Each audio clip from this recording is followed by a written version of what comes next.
Hi, everyone. Welcome to our first Camera on Campus webinar. My name's Hallie Haber, and I'm the Director of Campus Programming and Strategic Relationships. We're so excited to have all of you guys participating in the webinar. It's titled The Coronavirus and Its Impact on Israel. So as you all know, we're going through a very difficult time right now. Our thoughts and prayers are with everyone during this time. We at CAMERA are trying to implement new ways to support those in need. And one of those ways is highlighting charities that are helping during the pandemic. Another way is providing educational webinars to our students. So in a moment, I'll be introducing our guest speaker. But before I do that, I would like to tell you a little bit about CAMERA and CAMERA on Campus. CAMERA is a nonpartisan media research organization. We aim to correct inaccurate information presented in the media. In the campus department, we focus on correcting information in the campus papers, in the classrooms, and through guest speakers. We provide assistance to students through our two programs, the CAMERA on Campus Coalition and the CAMERA Fellowship. Our CAMERA Fellows are writing articles in their campus paper. They're responding to biased and inaccurate articles. They're hosting educational events and writing workshops. We are currently accepting CAMERA Fellows for the upcoming academic year, and we'll send a link out in a follow-up email after this webinar. We train our students to expose and correct misinformation, spread about Israel, and proactively educate about Israel in the conflict. They do this through our annual Summer International Training Conference and through guidance from our staff and our researchers throughout the school year. This will be one of the many webinars that we host, and once our guest speaker has completed his remarks, we will take written questions.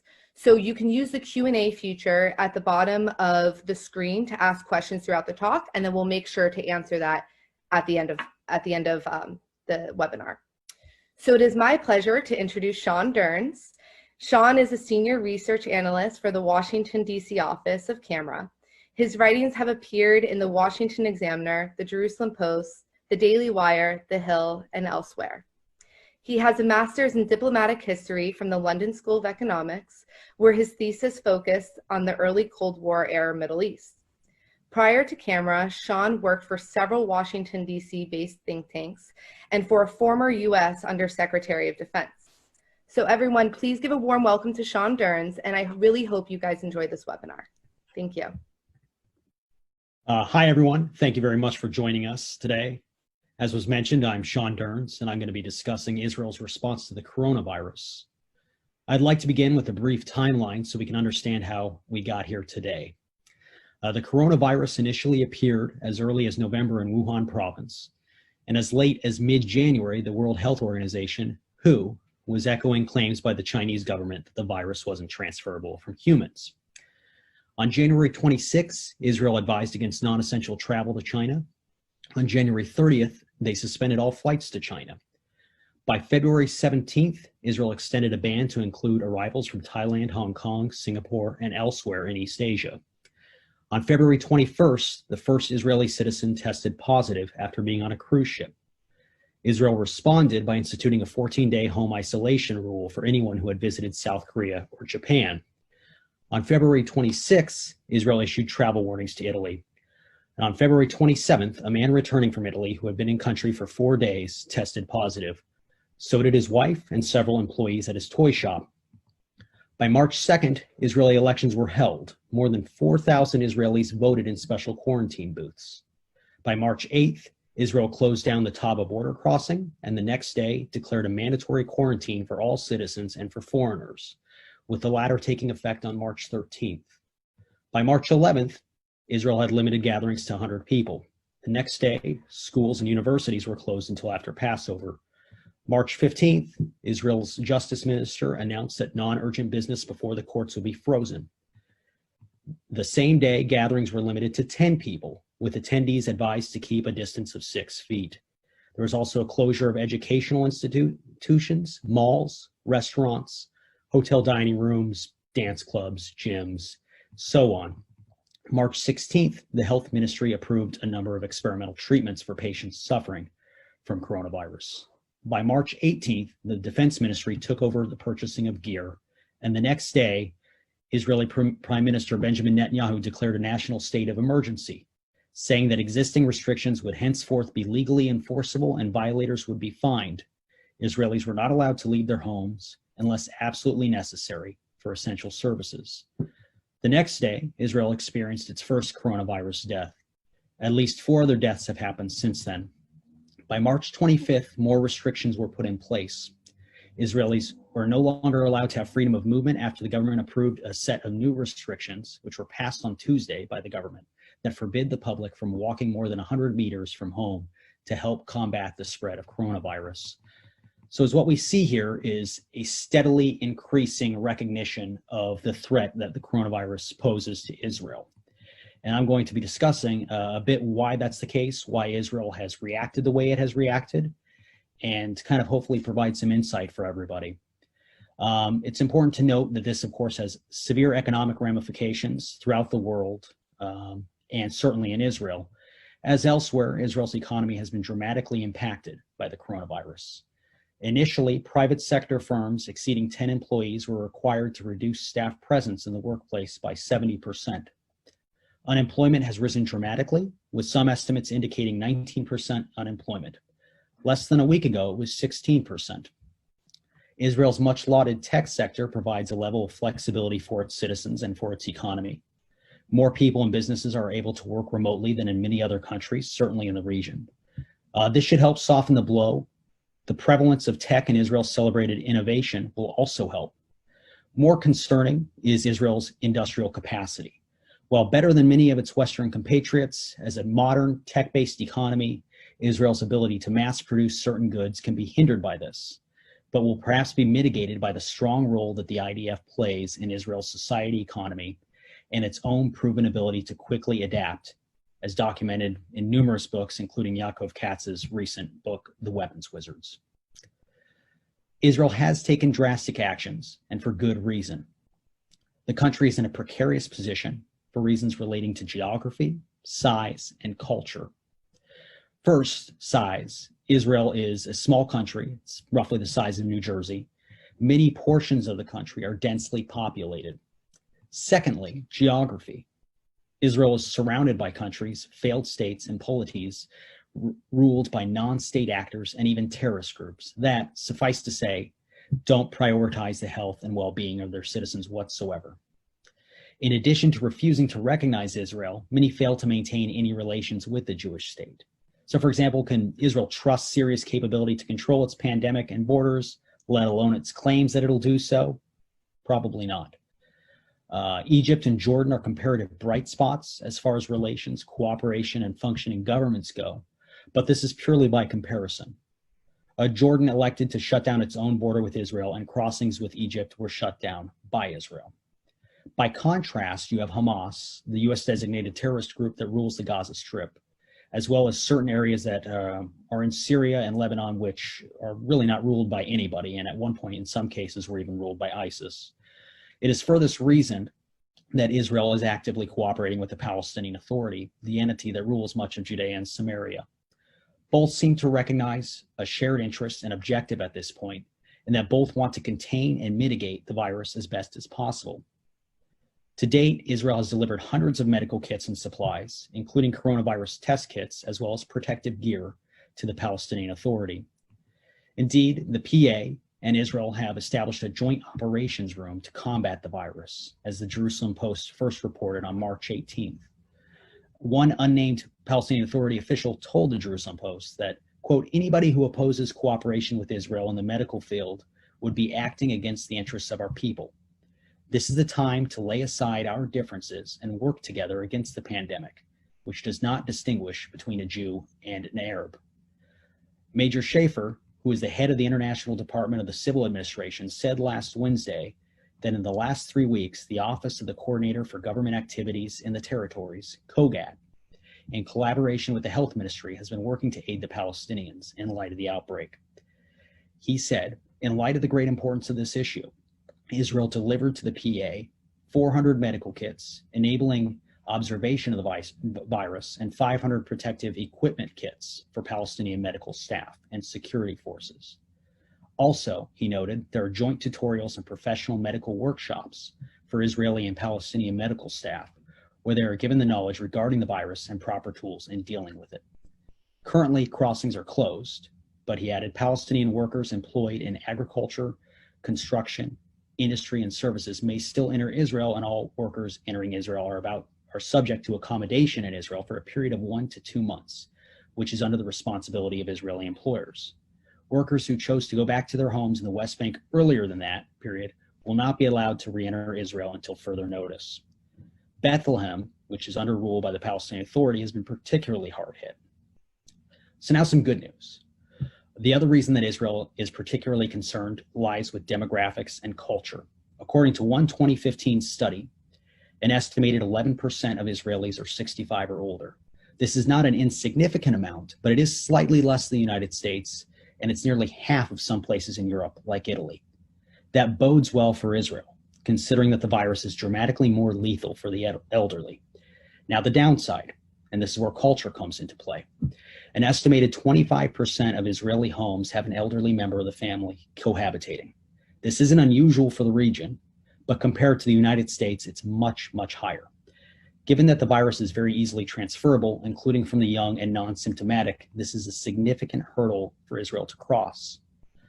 Another issue is the Jewish faith is a very communal faith, one that emphasizes gatherings. Israel has taken steps to mitigate this and the role that that can play in spreading the virus, but inevitably and unfortunately, not everybody will listen. Israel is also a victim in some respects of its own medical success. Like the United States and others, pioneering medical advances have resulted in less beds. The emphasis has been on getting patients out of hospitals quickly. This has led to less infections and lowered costs for hospitals, but it also means less bed and less preparation for a major sudden influx of patients. Israel's political circumstances are unique. The Jewish state has held 3 democratic elections in the last year, each with inconclusive results, and it has been unable to form a government. That's possibly changing today with new developments, but we'll see. Prime Minister Benjamin Netanyahu is also facing corruption charges that the Israeli premier and his supporters argue are flimsy at best and politically motivated at worst, but which others, including some of his political opponents, believe to be legitimate. Israel then has 2 crises, a political one, which preceded the current pandemic one. Suffice to say, these are not ideal circumstances for a tiny nation with a significant elderly population to be handling a global pandemic. Indeed, it can be reasonably argued that these circumstances, including political gridlock, make decisive action more imperative. Israel itself is in a very unique predicament when it comes to confronting the virus. In a March 10th, 2020 interview with Dr. Tomer Hertz, an immune system researcher and head of microbiology at Ben-Gurion University, the Times of Israel highlighted the dangers. Reporter Natan Jeffé said that if not controlled, coronavirus could paralyze Israel's health system in a way that didn't happen as a result of swine flu or any other health crisis. As Hertz told the Times, even with 10% of the people with corona needing medical treatment, an occurrence which he said is quite possible, there might not be enough beds. Hospital wards in Israel right now are at about 80% capacity, and there are not a lot of free beds. And I should note this was several days ago. So almost certainly that has deteriorated. Given the virus's high transmission rate and its proclivity to lead to more problematic and lethal outcomes for senior citizens, this statistic also provides cause for increased concern. By some estimates, and this is according to remarks by Israeli Prime Minister Netanyahu, as many as 1 million Israelis are expected to get the virus, and up to 10,000 might perish. There is reason then for a small country the size of New Jersey to take decisive action. From the beginning, Israel has reacted more forcefully than many other countries, quickly initiating border controls and quarantines. Israel has also acted unselfishly, beyond aiding the Palestinians. Israel's leading drug producer announced last Thursday that it'll donate 6 million doses of anti-malaria drugs to the United States in hopes that it can be helpful to treating coronavirus symptoms. Teva Pharmaceutical Industries said the drug could potentially treat people with the coronavirus and will ship the tablets through wholesale resellers nationwide by the end of the month and will provide 10 million doses in total. We are committed, Teva's executive vice president, Brendan O'Grady, said, to helping supply as many tablets as possible, as demand for this treatment accelerates at no cost. Unfortunately, Teva's announcement, as well as Israel's sizable donations to the Palestinian Authority and their establishment of a joint operation room with the PA, have been ignored by most major U.S. news outlets. And this is where CAMERA's work comes in, fact-checking the press, serving as a source for factual information at a time of international crisis. It's vital. The Washington Post and other U.S. news outlets, for example, failed to cover Israel's aid to the PA or Teva's donation in their recent reports on the coronavirus and its impact in the Middle East. Instead, perhaps unsurprisingly, but very unfortunately, many have taken their narrative-based reporting to the next level, with op-eds appearing in The Atlantic, The Washington Post, and elsewhere, which absurdly conflate Israel's drastic actions with a dictatorship. Old and inaccurate talking points have also reemerged, such as Israel's blockade of Gaza. Media reports have failed to note that Israel allows in medical and other essential goods, that the blockade was itself a response to Palestinian terrorist attacks, and that it is also maintained by Egypt. Instead, of course, unfortunately, you have this fixation on Israel. CAMERA has managed to obtain corrections from news services like the Associated Press, which are providing much of the frontline reporting amid this crisis. And just like in wartime, Israel's enemies see this, unfortunately, as an opportunity to strike at the Jewish state. Many have, predictably, reacted poorly. As Palestinian Media Watch has documented, the PA has taken Israeli aid while simultaneously comparing the Jewish state to the coronavirus. This, too, has not been covered by many Western news outlets. The PA has also criticized Israel for closing down mosques. Of course, they also closed down synagogues, but the PA doesn't talk about that. Yet on the same day that it had criticized Israel for closing down these mosques, it criticized Hamas, the Gaza-based rulers, for keeping them open. And as dastardly, groups like If Not Now have taken to blaming Israel for the crisis in Gaza, omitting that the terror group has misspent aid money that could be used to protect its population, instead choosing to spend it on terror. Yesterday, it was announced that Israel sent 3,000 coronavirus test kits and 50,000 masks to Gaza. Thus far, the media has largely failed to cover this story. CAMERA, however, will be actively working to highlight it. The truth about Gaza and the truth about Israel's actions can be found at our website, www.camera.org. CAMERA is well equipped to act as a resource in a time when the truth seems increasingly hard to come by. And in many respects, we've been ahead of the curve. There's been a lot of controversy, for example, about the role of the World Health Organization, WHO, in this pandemic. But as CAMERA's Ricky Hollander has done in the past, she noted issues with WHO relating to their biases and their overt politicization of important health issues. Now some final news. Unlike many other countries, particularly Western democracies, Israel has a tradition of mandatory service and communal sacrifice. Israelis have gone to war, at times suddenly, with little notice, and at times ill-prepared, far more than their compatriots in the West. Israelis are comparatively more used to sacrifice and notions of a common good. While extremely diverse, Israel has a shared sense of common purpose and national unity. And I would argue that these are in greater abundance in Israel than in many places in the West, where nationalism is treated as profane. In short, Israel's civil society is extremely strong. Its ability to rally together is extremely strong. That's not a small thing when you're confronting a pandemic and its resultant social, political, and economic effects. I want to conclude by noting that this is a perilous moment for Israel and for much of the world. The dangers are immense, but Israelis are resilient, and Israel's civil society is strong. Thank you for joining us, and CAMERA staff will now be fielding questions. Shawn, thank you so much. That was absolutely fantastic, really informative. Hi, everybody. My name is Zach Schildkraut. I'm CAMERA's campus advisor and online editor. Shawn, I think I speak for all of us when I say that we really appreciate your expertise right now. As Hallie said before this, these are really, really confusing times. The flow of information is so fast.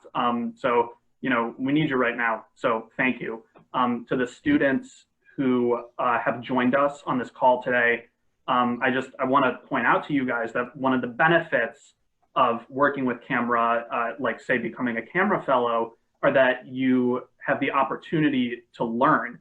from experts like Sean, people who study the media, study Middle Eastern affairs every day. They're absolutely brilliant people. If you guys have any questions about our programs, about our fellowship, please visit our website. Feel free to reach out to any one of us on the CAMERA on Campus team. We are happy to give you more information about what we can offer you. So without further ado, we're going to jump into Q&A officially now. We're going to be using the Q&A chat function that you guys will see at the bottom of your screen. It looks like a couple thought bubbles overlapping each other. We already have a bunch in there. So we're going to go first come, first serve for the questions. But it looks like we have a lot of time left. So if there's anyone who thinks of a question and you want Sean to address it, feel free to type it in the chat box and I will try to get to it. So let's get started. Okay, we'll start with this one. Sean, someone is asking, how has Israel's response to the coronavirus been different than that of the US specifically? That's a fantastic question. So Israel, I think, reacted much more forcefully and more quickly in terms of border controls and quarantines. Part of that is reflective of not only Israel's unique circumstances, as I discussed in my talk, but the region itself. Israel is surrounded by countries that are, in some cases like Syria, lacking governance in many areas, and in other cases are governed, and I use that term loosely, by terrorist groups. So Israel, I think, felt that they didn't have any time to spare and any time to waste, so they reacted much more forcefully, more quickly with quarantines and border controls. And then there was also, of course, the use of technology to track coronavirus and those who might have it and those who might be in danger of getting it. Gotcha, cool. All right, let's see what else we have here. Okay, so the next question we have here is, do you think that other Middle Eastern countries are going to be willing to accept Israel's help in this situation? That's a fantastic question. Yes, I think that many will, and it wouldn't surprise me if Israel has even been aiding some behind the scenes. Certainly in terms of the Gulf states, I think that they'll be very receptive to aid. In other cases, that might not be the case. For example, Iran, the leader Ayatollah Khamenei has declined U.S. aid, and I certainly don't think that he would take overt aid from Israel. But who knows? These are very dire circumstances, certainly for the world, but in particular for the Middle East. This is a region that has very poor governance, and their public health systems and infrastructure are really not meant to deal with the pandemic. And I think that it's going to be a very ugly situation for many countries in the Middle East. Yeah, absolutely. It's unfortunate, but luckily Israel has a lot of resources to help. So hopefully good things come from that. I think this is a really interesting question asked by our very own international campus director, Aviva, who is on the call with us. She's asking, there have been a few recent attacks against Israeli civilians by Palestinians in the West Bank. Considering that the PA appears to be cooperating with Israel in this situation, do you think that these are lone wolf attacks, or are they being encouraged by the Palestinian leadership? I think that those are, at this point, and it's very early to tell, but at this point, I think that those are lone wolf attacks. That's a great question, Aviva.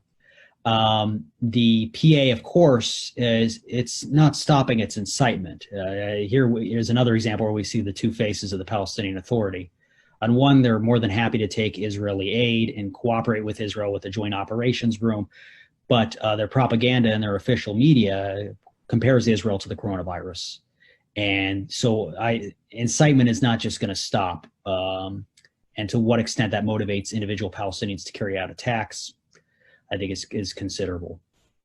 Yeah, definitely. Another thing I would just encourage our viewers to do, in addition to the organization Palestinian Media Watch that Sean mentioned during his talk, CAMERA has documented a lot of kind of this slander about Israel that the Palestinian Authority puts out in their media that, as Sean mentioned, isn't really covered by the Western press very much.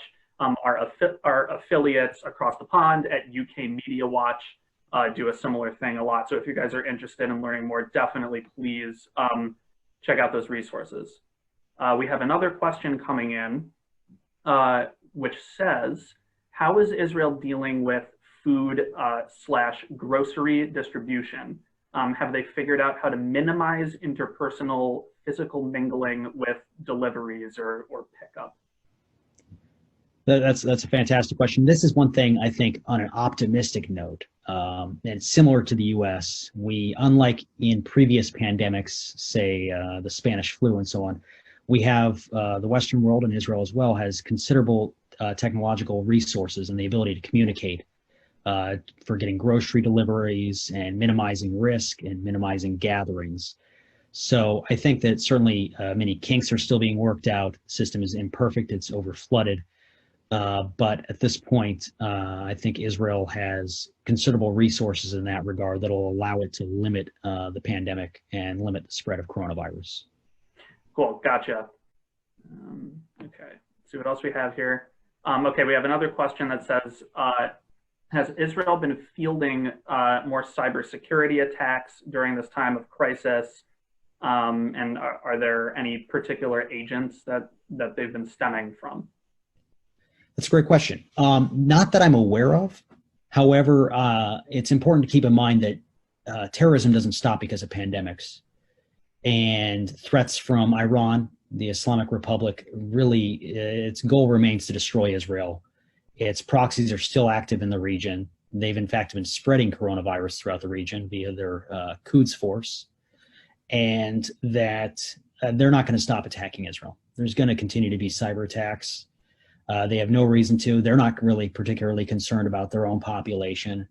So in that sense, looking at Iran as the chief problem in the region, the chief country that foments terrorism, that's not going to stop.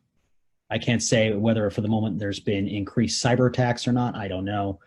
But will there be? I would think it would be likely in my judgment. Cool. All right, another interesting question coming in. It says, we know from past experience that Palestinian leaders, especially terrorist groups like Hamas, maximize Palestinian civilian casualties as a tool in their propaganda war against Israel, like with the use of human shields, launching weapons from crowded places, so on and so forth. Is there evidence now of a similar tactic? Like, do we know if Palestinian leaders are possibly exploiting or exacerbating the coronavirus crisis in order to blame Israel for future Palestinian deaths? That's a fantastic question. At the moment, I don't think that they're trying to increase the spread of coronavirus, but at the same time, they're very clearly not taking steps to contain it. Not only does Hamas lack the infrastructure and the medical facilities by their own choice to handle a pandemic, but there's still gatherings in mosques, major gatherings, and it's going to spread, and it's going to spread rapidly in Gaza. And no doubt, Hamas is going to use that in its propaganda war against Israel. And no doubt, many in the media will breathlessly echo their claims. That's going to happen, and that's why you see, and that's why our work here at CAMERA is so crucial. The other day, for example, who reported the 50,000 masks being sent to Gaza, or the coronavirus test kits? Israel sending these medical supplies while Hamas sends rockets. So I think that it's crucial to highlight what Israel's doing to help the people of Gaza and to keep a perspective as to why situations are likely, in my judgment, to deteriorate in Gaza. Because this is a leadership, it's a terrorist group, which has failed completely and purposefully to prioritize the well-being of its citizens. That's not going to change because of coronavirus. They certainly, I don't think, want it to spread to where they're in danger and where they're looking at a possible coup or overthrow or major social strife aimed at them. But that being said, they're absolutely going to use this against Israel. And they already are, and the media is going to breathlessly repeat their claims.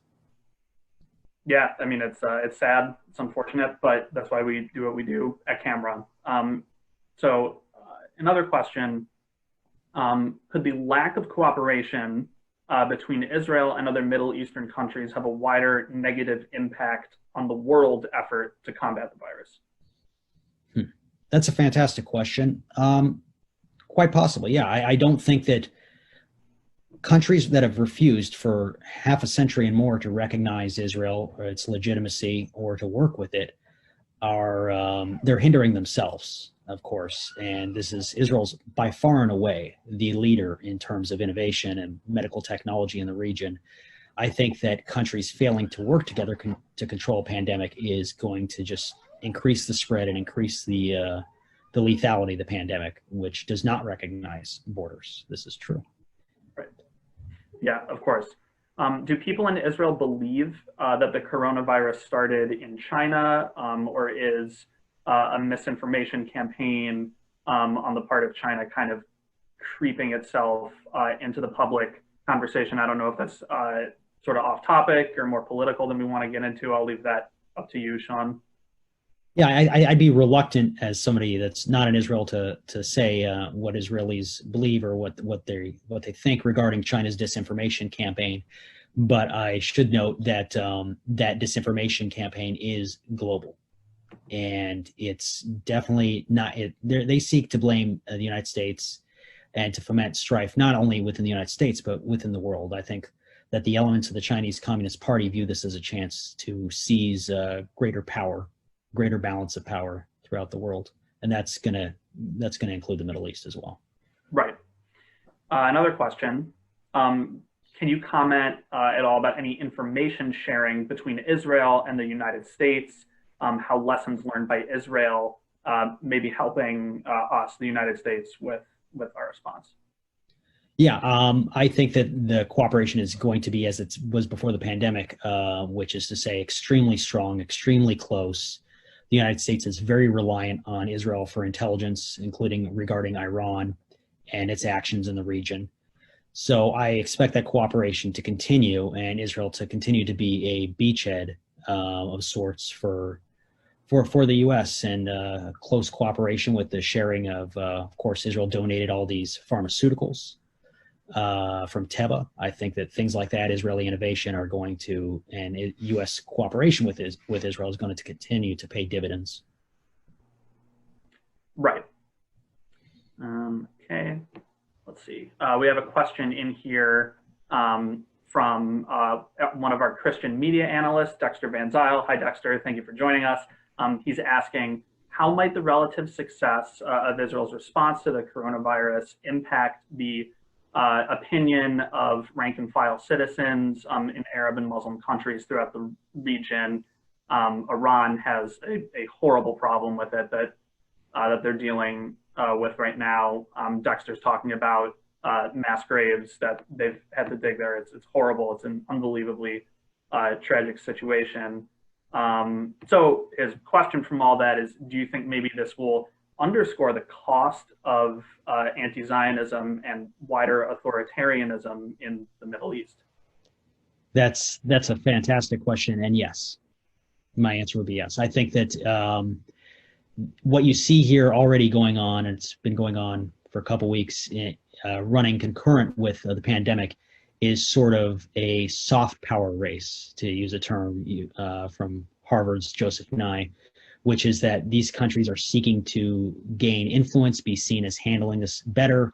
And there's the larger backdrop of who handles this better, democratic countries or authoritarian countries.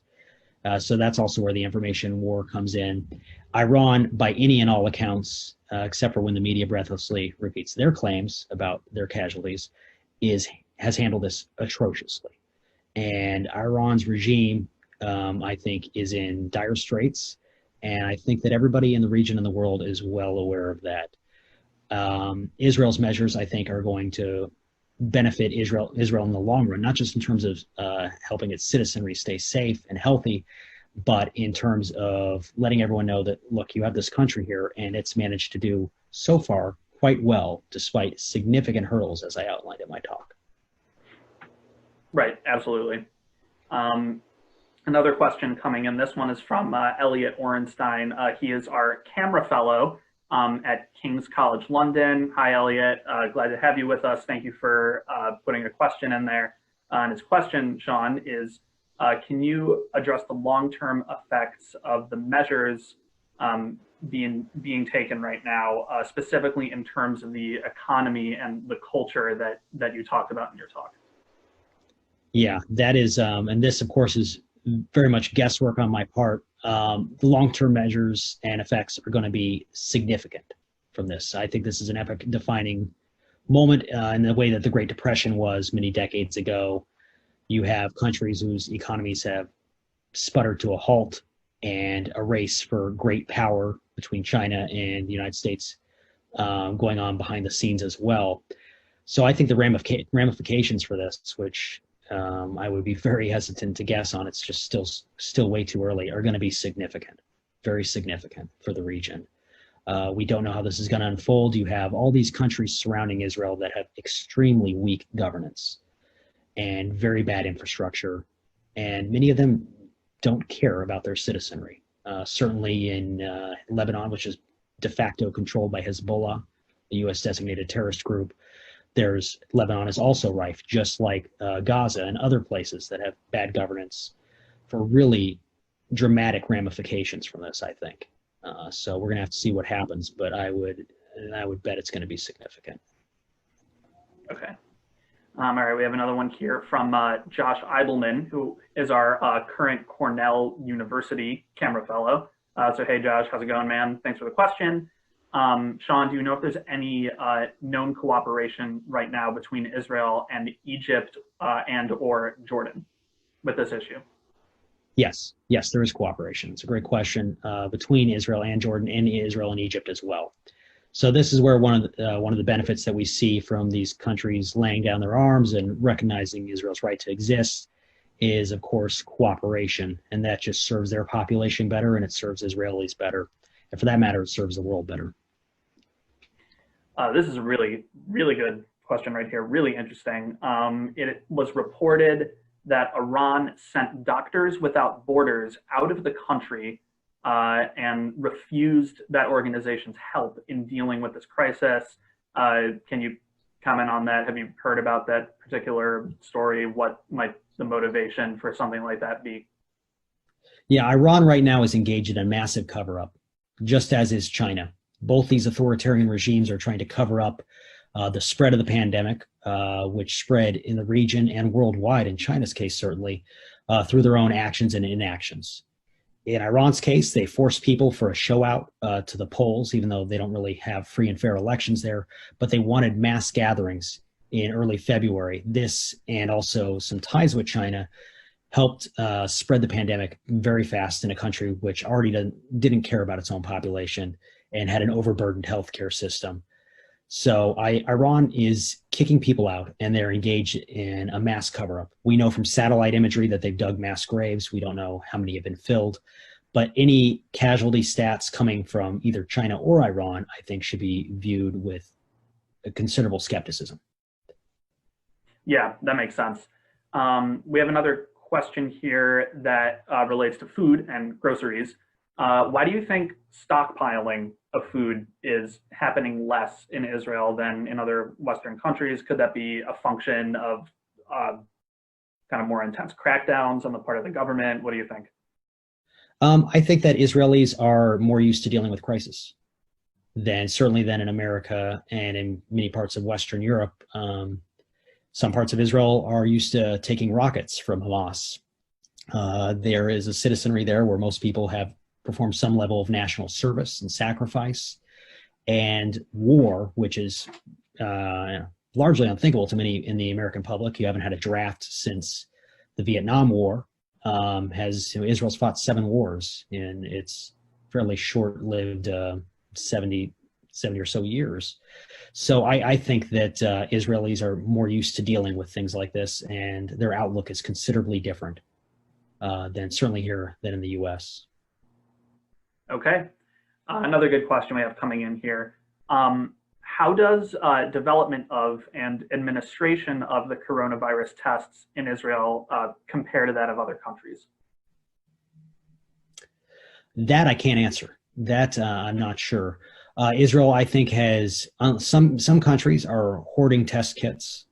and they're not being so forthwith with giving them. I think Israel recognizes, in terms of its giving coronavirus test kits to the Palestinian Authority or Hamas, that there's a shared concern there on their end, because this pandemic doesn't necessarily know borders.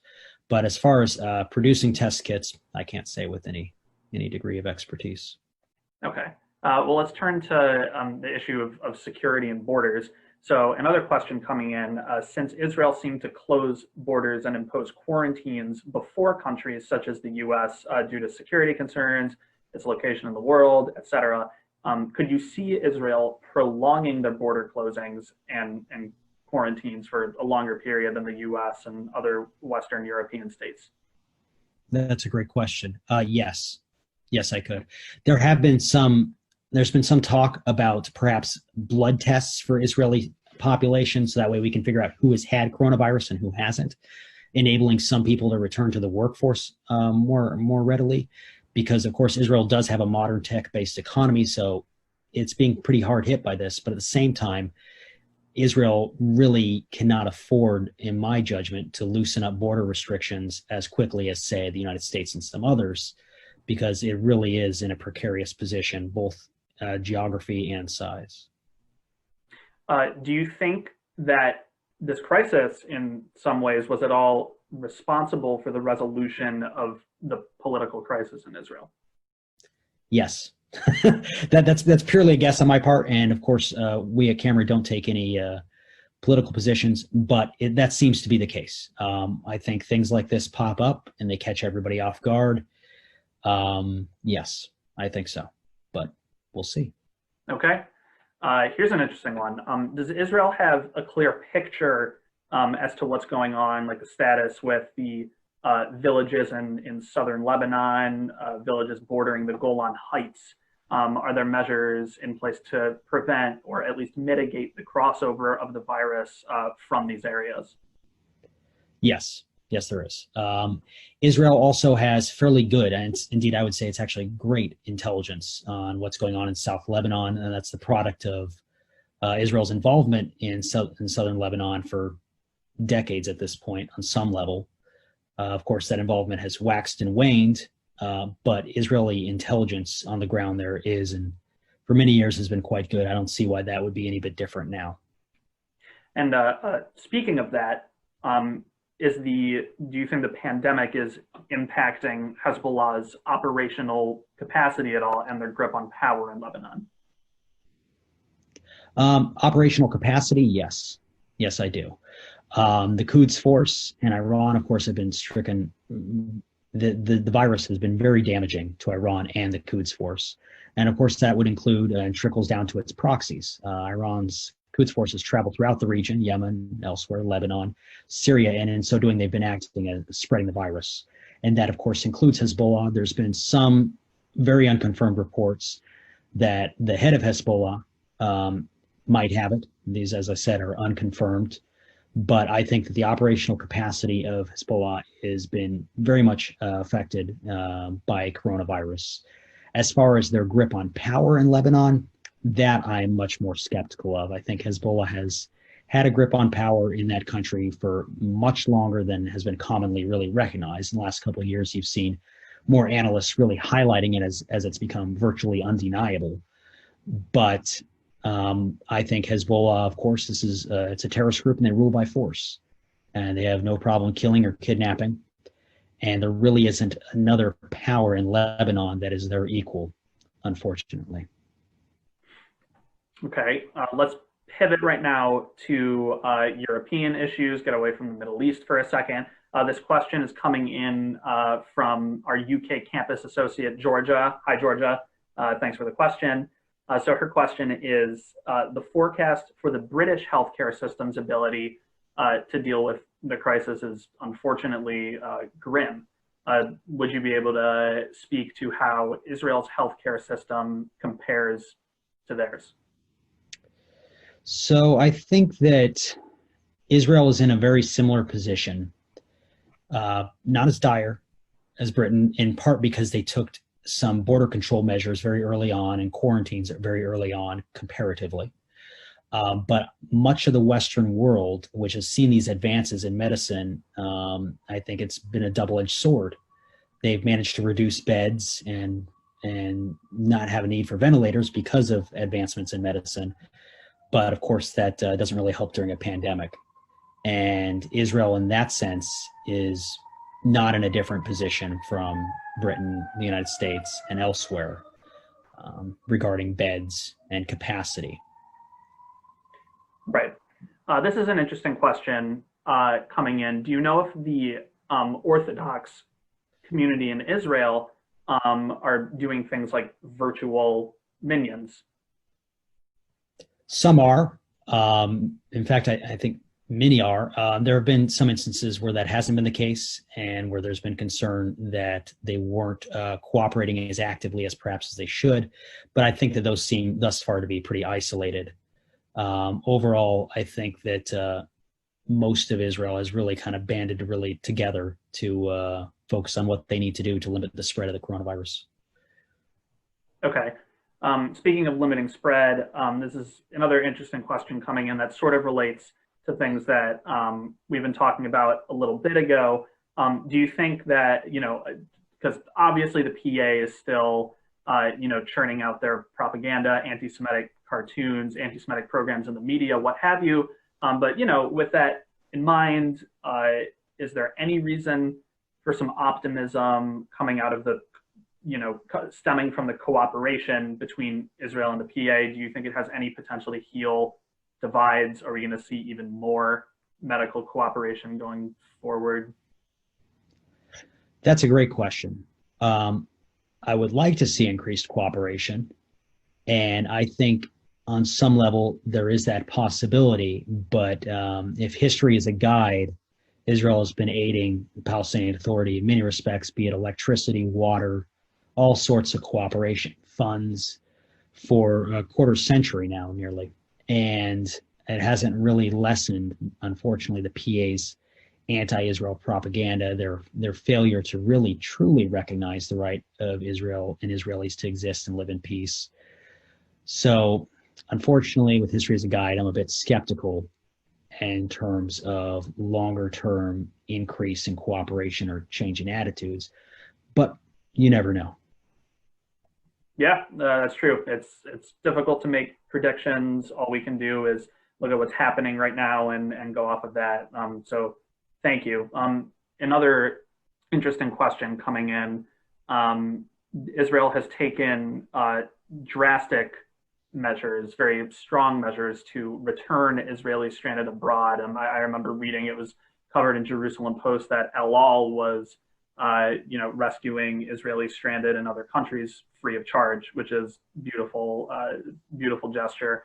Do you know if there are any Israelis who remain stranded abroad with limited healthcare facilities? Are there more plans on the part of El Al or anyone else in the government to bring Israelis home? I would imagine that there are still many Israelis throughout the globe that are stranded. And I would also imagine that Israel will spare no expense to get them home. That I think has been the message throughout Israel's history, whether it's dealing with hostage taking or other issues that their citizenry face. Israel has always shown itself willing to step up and do the part for its citizens wherever they are. And speaking of stepping up and helping people and trying to do the best that they can in horrible situations, we have a question coming in from Aaliyah Jacobson, who is our Brooklyn College camera fellow. Hi, Aaliyah. Thank you for this. She is pointing out that we've already seen that the U.S. medical system is already being overwhelmed, especially in New York City. Can Israel help in any way to help us get the virus more under control? I know that you talked about in your talk how a large Israeli pharmaceutical company is sending things to help. Is there any more you can say? Anything else? Any other cooperation that will possibly develop? I would expect more of that in terms of Teva's donation. And Israeli innovation, of course, is world famous. Its ability to make groundbreaking discoveries in science, all these sorts of assets, I think, are going to come to the forefront here as Israel and the United States work together as best as they can to solve and limit the spread of coronavirus and its resultant effects. So I think that Israel will continue to do what it's been doing and illustrate the importance of them being an ally to the United States. Right. Oh, this is a fascinating question coming in from Josh. It's another prediction. Again, speculation about the future. I know those are hard to, answer, but of course, when things are so uncertain, people want to know, what's going to happen. So I definitely understand why these questions about the future are coming in. So I guess I'll ask this one anyway. The question is, broadly speaking, do you think that this crisis is going to lead to a resurgence in nationalism across the world, or do you think it will strengthen kind of more international cooperation? So my own opinion, this is purely a guess and purely my own opinion. Yes, I don't see how this doesn't emphasize or strengthen nationalism. It's still very, very early in the ball game. We don't know how this is going to play out yet, but I don't think many people are going to be looking at this and saying, geez, we need more free-flowing goods and people between borders, and that the WHO and other international organizations have done a great job here. Very early to tell, but I don't see how they could come away with a different takeaway, but who knows? Okay. And on that note, it looks like we have gotten through most of the questions. We're getting near the end of time here. Hi, everyone. Sorry if my video function, it seems to have not been working throughout the webinar, but this is me. Hi, I'm Zach. Again, we really, really appreciate having you all with us. Shawn, this has been absolutely amazing. We really appreciate students, other people who are joining in. We really appreciate your taking the time to join us.